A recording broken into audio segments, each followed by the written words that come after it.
If you would, turn in your Bibles with me, get your technology out, and turn to the book of Mordecai, chapter 5. Look in your table of contents, you'll find it. Book of Mordecai. In our Wednesday night Bible study, we're following kind of what we're doing here at church on Sundays. And I suggested to our group that really the book we're studying here on Sunday morning should be called the book of Mordecai, because Mordecai is really the hero of the story. I mean, he really is something. Okay, all right, you're not going to find it in your table of contents. Turn with me to the book of Hadassah, chapter 5. Oh, you're not going to find the book of Hadassah either. That's her Hebrew name. All the rest of the books of the Bible, Daniel, Job, they're all Hebrew names. Her name is actually Hadassah, but we call her by her Persian name, Esther. So turn to the book of Esther, chapter 5. You'll find that actually in your table of contents. It's right in Nehemiah and Ezra and right before Job, right in front of the Psalms. Crack the Bible in half. You're going to always find the Psalms. And back up from that a couple of books and you'll find Esther. Esther is the one. It is unique. It's not very unique. It's not somewhat unique. You cannot adjust the word unique by any other adjective. Unique means it's one of a kind. There is no other. Esther is unique in that it never mentions God explicitly. There's no pronouns to he or him. There's no reference to God or the Lord. It is silent. And that's puzzling to most God. Why is it even in the Bible? Why should we pay attention to the book of Esther? In the Jewish culture, there are 5 and now 6 or 7 great festivals that celebrate past events when God was active redeeming his people. The first of all the events in Israel, in Judaism, is Passover. And the concept of the Jewish identity is that even though we were locked into slavery and bondage and had no escape, no means of escape, no possible way we're going to get out of this mess, except cry out to God.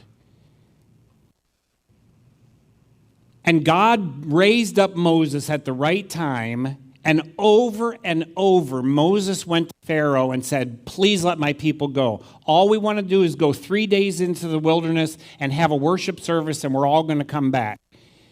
Let us just take our animals with us, and we'll be able to set up tents and have a camp meeting. Just let us do that. And over, Pharaoh said, At one point he goes, yeah, you can do that. And then they got ready to all pack up and go, and they said, no, I changed my mind. You can't do that.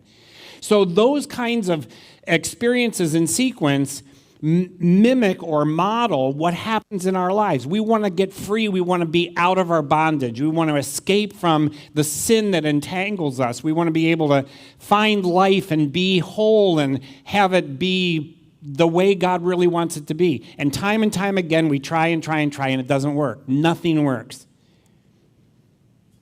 But God eventually said, what I want you to do, if you believe, is just take a young lamb. They did this all the time, so it wasn't unusual or cruel.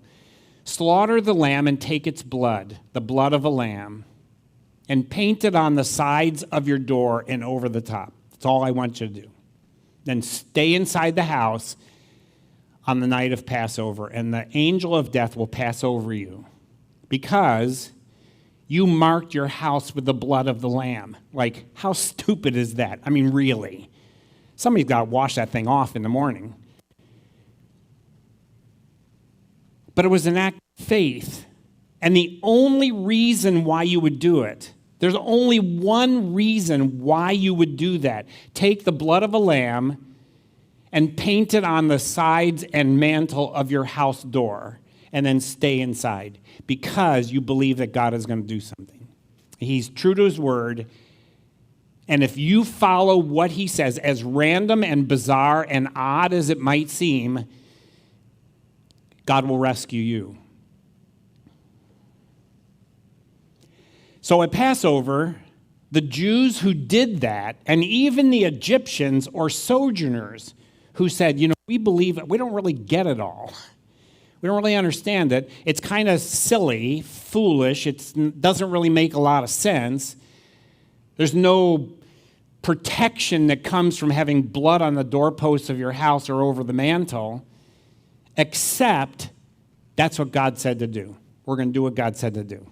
For one reason, one only. We believe in God. So they painted blood on the doorpost. The angel of death came over. The firstborn of all Egypt died. Firstborn of animals, firstborn of families, everybody. And then Pharaoh said, enough. I've had enough. I don't want you people here anymore. You're bad luck for me. Terrible stuff happens. Get out. And take all the stuff you want. I don't ever want to see you again. That's what Passover was. And in the law of Moses, Passover became a week-long celebration, a party to remember, and for parents to tell their children, here's what God did for us. Here's my story. Here's our history. Don't ever forget it. Let's live it out again, another week of celebration. So what happens is, in the law of Moses, there are 5 great feasts. No dirges, no lamentations, no agonizing over what we did wrong. It is, God says, it is time to party over and over and over. And here's what you do in the party. You tell your story. You tell what happened. You tell why it happened. You teach your children. You live through that experience together so that you can reproduce the hope, the base, the solid base of faith and obedience, because God is good and he is taking care of his people. So the book of Esther, by the time we get out of Genesis, Exodus, Leviticus, Numbers, Deuteronomy, the 5 books of Moses, there's another feast that the Jews kept as part of their traditions, and it was the Feast of Purim. There's also Hanukkah, and there's reasons for all that stuff. I'm not going to go into that today. But in the book of Esther, the Feast of Purim is explained as to why do we celebrate what God has done in a distant past. Esther is a Jewish young girl. Hadassah is her Hebrew name, but she keeps that a secret. She doesn't look Jewish. Maybe she had a nose job, but she doesn't look Jewish. What's interesting in the book of Esther is there's no religion. There are no priests. They never mention the temple. They don't do any animal sacrifices. There's no Yom Kippur or Rosh Hashanah. They don't do Passover. They don't have candles lit. There's no altar. There's nothing of Judaism. No priests, no high priest, no worship, nothing. They're in Persia, located in Babylon, which had been the Babylonian Empire, which is now Iraq, but Persia, which is now Iran, went from India all the way down to Kush, which is Ethiopia. They controlled all of that territory, a huge swath of humanity and human history, including Israel. I mean, Persia was in charge of everything. They were located in Babylon, and they were subjugated to the Persian Empire. The Jews were. So the story of the book of Esther has to do with this plot by Haman because he was personally insulted by Mordecai. Haman is so full of himself. One of the things very interesting, particularly about this chapter, is we see that Haman is an utter absolute narcissist. He is so full of himself, he can't see outside his own nose to anything else that's going on. He thinks he is really the top guy, number one, and he is taking actions to ensure his lofty status. And it's kind of given to him, so he's kind of right. But he makes a rule that narcissists would make. I want everybody to bow down to me when I walk by. I want to walk by, I want to see you bow. You don't bow to me, there's going to be consequences. That's the way he thinks. It's about control, it's about power, it's about dominance, about making you grovel in my presence. That's who Haman is.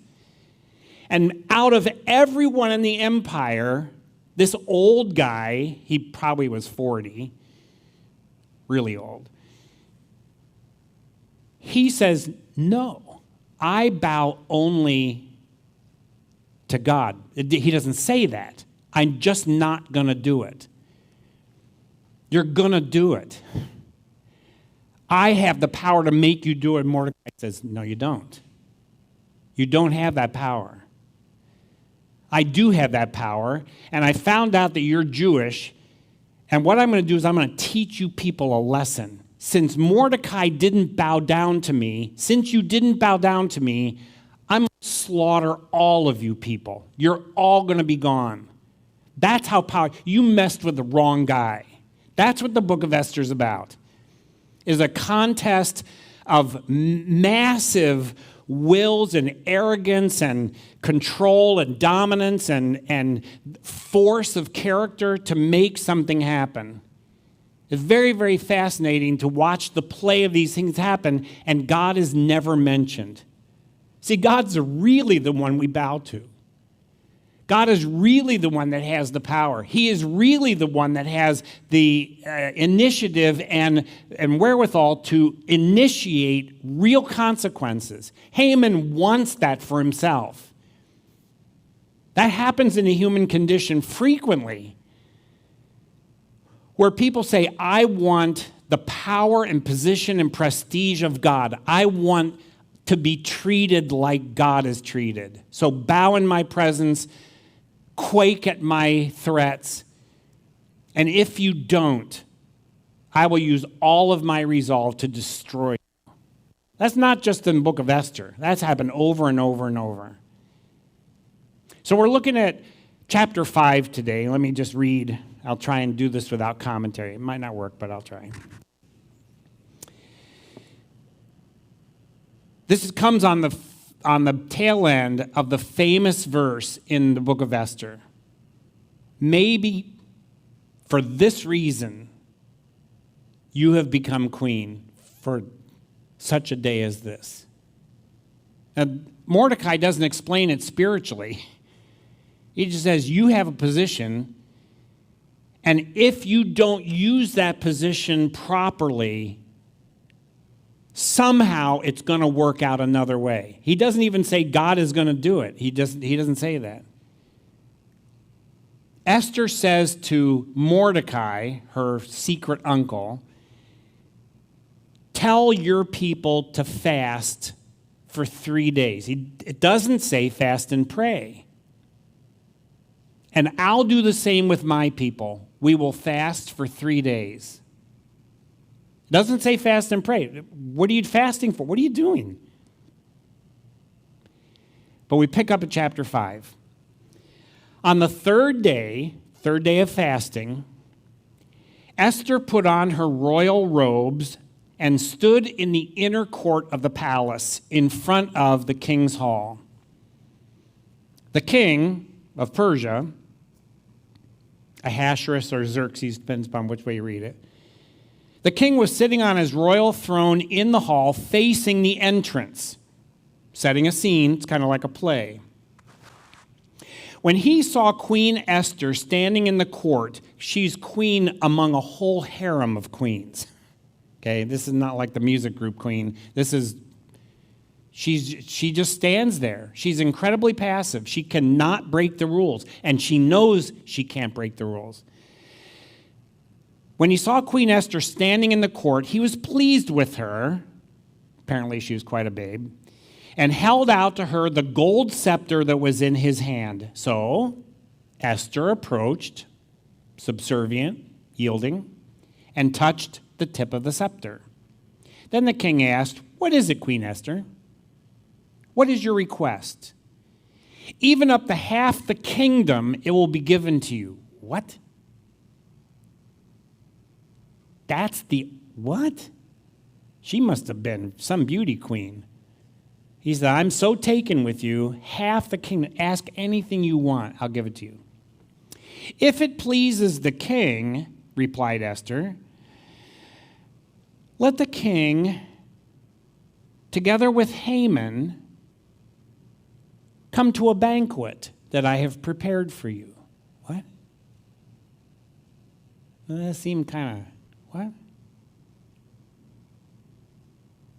Come to a banquet. I have a party for you. Come to the party, you and Haman. "Bring Haman at once," king said, "so that we may do what Esther asks." So the king and Haman went to the banquet Esther had prepared. She'd been working all night long preparing food. Anybody done that recently? She prepared a banquet. It's all ready. She invites the king and Haman, two special guests, to come to this banquet. The king and Haman went to the banquet Esther had prepared. As they were drinking wine, see, there's the problem. Don't drink wine. No, different thing. The king again asked Esther, "Now, what is your petition?"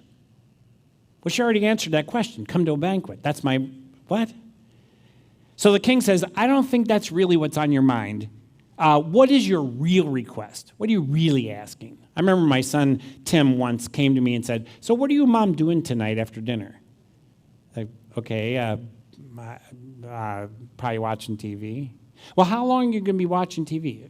"Tim, what's the real question here?" "I want to borrow the car. Can I take the car?" Okay.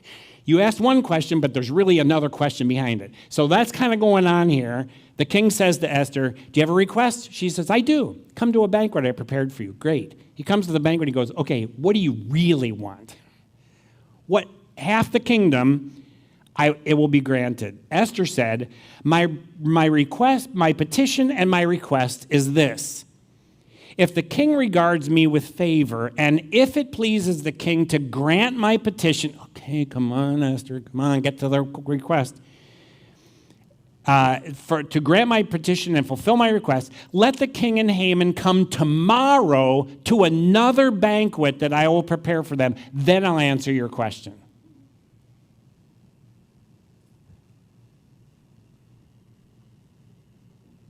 Really? What's your request? Come to a banquet. We come to the banquet. Okay. What's really your request? Come to another banquet. Really? That's the whole thing? And then I will answer your question. Haman went out on that day happy and in high spirits. Now the story switches to Haman, and we begin to see what his character is really like. He is so full of himself. He is impressed with his own impression. He has no idea that Esther is playing a game here. She is one smart woman. She is not letting the whole story out all at once. She has got a plan, and she's working the plan. It's like bait was thrown into the water, and she's drawing them along. They hasn't actually gotten. Did I lose it? There we go. If I stand over here, it goes. She threw the bait in the water, and it's got a hook in it, but the fish hasn't bit the hook yet. So she's reeling it in, and there's a banquet, and now there's another banquet, and they just agree. And Esther knows whatever it is that I ask, and then pull it back a little bit, they're going to go for that. And they do. And now Haman, when he comes out of the second banquet, he is happy and in high spirits. But, see, in the Bible, there's always a but line. And here it is. There's a great part of the story, and then something happens that the cellos should start. But when he saw Mordecai sitting at the king's gate and observed that he neither rose nor showed fear in his presence, he was filled with rage against Mordecai. Nevertheless, Haman restrained himself and went home. The book of Esther is painting this incredible interwoven picture of the dynamics of this human situation. There's a spirituality around it, but it is weaving the storyline to explain why we celebrate Purim on the basis of this hero of Israel, Hadassah. Calling together his friends and Zeresh, his wife, and this woman is about equal to Jezebel. I mean, she is about as wicked a person as you can imagine, but she's kind of in the background.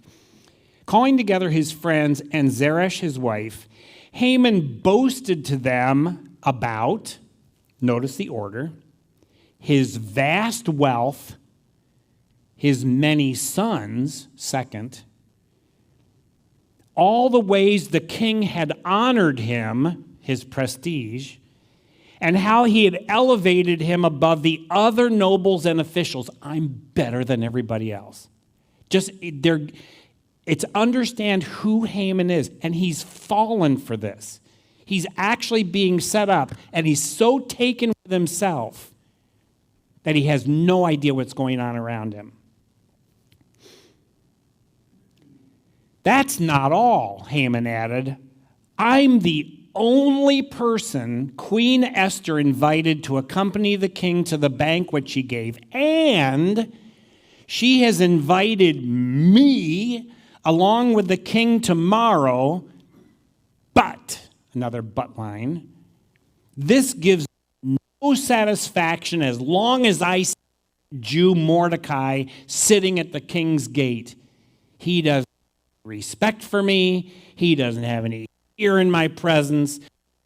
Higher kingdom is falling down in shaking fear at Haman, except one guy. Is all about the one thing I can't have. Absolute evidence of the character of Haman. His wife, Zeresh, and all his friends said, hey, I got an idea. Why don't you set up a sharpened pole reaching 50 cubits up, 75 feet, and ask the king in the morning to have Mordecai impaled on the stake. Then go to the king with the king to the banquet and enjoy yourself. Really? Oh my God. Go slaughter somebody in the worst possible way and then go to the party and have fun. It's like, this suggestion delighted Haman, and he had the pole set up. So that's our story for today. There is no explanation of religion. We don't know what they prayed about or how they prayed. We don't have any background of the story whatsoever. All we know is that Esther said something needs to be done, and I'm the person to do it. What did God tell her? We don't know. How did she hear that or understand it? We don't know that either. They didn't have Bibles, so she didn't flip open and find out, do this. Somehow, Esther knew, this is really up to me. And Mordecai's word to her is, if you choose not to act, something's going to happen that will rescue the people. It always works out that way. Look backwards in history, from the point of Persia taking over Babylon, ruling the Jews in exile. But look backwards, and you will see that time and time again, everything you've been in that's been difficult, impossible, there's no way out of this, we are not going to survive, God took care of it over and over and over. You've never been destroyed. You've never been forsaken. You've never been lost. Even as difficult and dismal as situations are, you came through it. Because if you didn't, you wouldn't be here. You'd be dead. You'd be gone. So the fact that you're still here, God has pulled you out, pulled you through, pulled you in somehow every single time. And Mordecai says to Esther, you don't want to do it. I understand that. But it's going to come even if it doesn't come through you. God is going to do this. So there's a base there without having it be religious. It's not about let's go to the temple and have a big experience. It's not about let us celebrate Passover and have a historical party. It's not about that. It is today, God's going to do something. I don't know how he's going to do it, but he's going to do it. And Esther says, okay, something needs to be done. It's up to me to do it. What's really fascinating is, are there any children in the room? Esther basically lies. She knows what she's going to do, and she doesn't tell anybody. This whole thing is a setup. She is a master con artist to get them to fall. These are men who are so full of themselves, and Esther says, I'm going to use that. These guys have no clue. And Haman is the perfect example of somebody who is just so immersed in himself that he just falls for everything she's doing. He just says, I'm so special. I'm not only special to the king, I'm special to the queen. He does not know that she's Jewish. And she doesn't tell him that. She doesn't say, Mordecai is my uncle